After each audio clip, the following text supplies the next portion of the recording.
you, dear friends. I am Mercy Otis Warren, bringing you the latest news from our colonies for this fourth week of July, 1775. This week's report is brought to you in part by Revolution Ropeworks. Need to secure your cannon? Hoist a Liberty flag? Look no further than Revolution Ropeworks, the trusted choice of patriots from Boston to Savannah. Our ropes are spun with the strongest colonial hemp and twisted by hands that believe in freedom and good knots. Whether you're restraining a rowdy redcoat or hanging your laundry after a long day of protest, Revolution Ropeworks, tying liberty together one knot at a time. This week we start far north, where forts at Ticonderoga and Crown Point are being strengthened. They're building new barracks, repairing walls, and improving powder magazines to help protect these critical locations on the northern frontier. These forts are very important in holding the line against British advances from Canada. Control of these forts means controlling the key waterways into New York, blocking enemy movements, and giving our forces a strategic advantage that could shape the entire campaign. In Massachusetts, coastal forts contribute 6- and 9-pounder cannons smuggled quietly to the Boston siege lines under cover of darkness. These additional guns strengthen our ability to keep the enemy pinned inside Boston and remind them that our resolve is as heavy as the iron we now aim at their walls.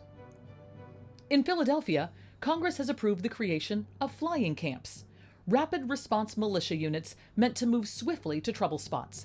These mobile forces are to be ready to strike wherever British threats appear, giving our defense a new and flexible edge.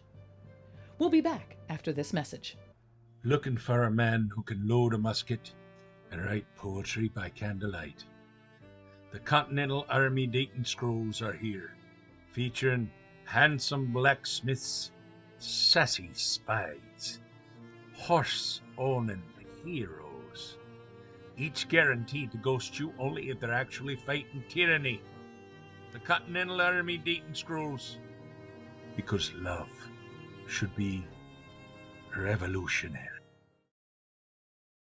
The Continental Congress also officially established the postal system this week, a vital new network connecting the colonies, carrying news, orders, and the spirit of unity fast.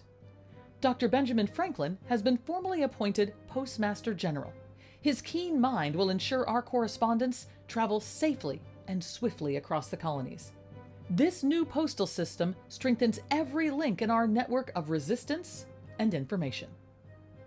New York ever vigilant fortified harbors by installing shore batteries, sinking barriers, and arming headlands to prevent enemy ships from making sudden landings.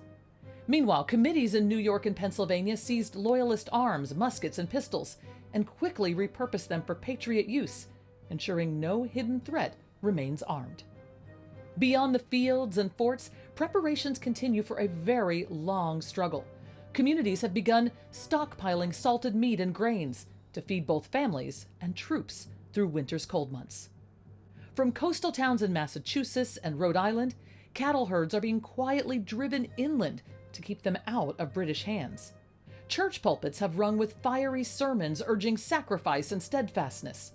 In one sermon, a minister declared, "Give your bread, your blankets, and your very breath that liberty might live." Common folk are called to share meals, shelter soldiers, and provide comfort in a time of great strain. Dear friends, whether sewing linen or sharing your home with a soldier, each act is a note in the grand hymn of liberty that we are composing together. Let us hold these small, daily sacrifices, for they shape the strong foundation of the freedom we seek. I remain your steadfast correspondent, Mercy Otis Warren, and this has been Voice of the Colonies.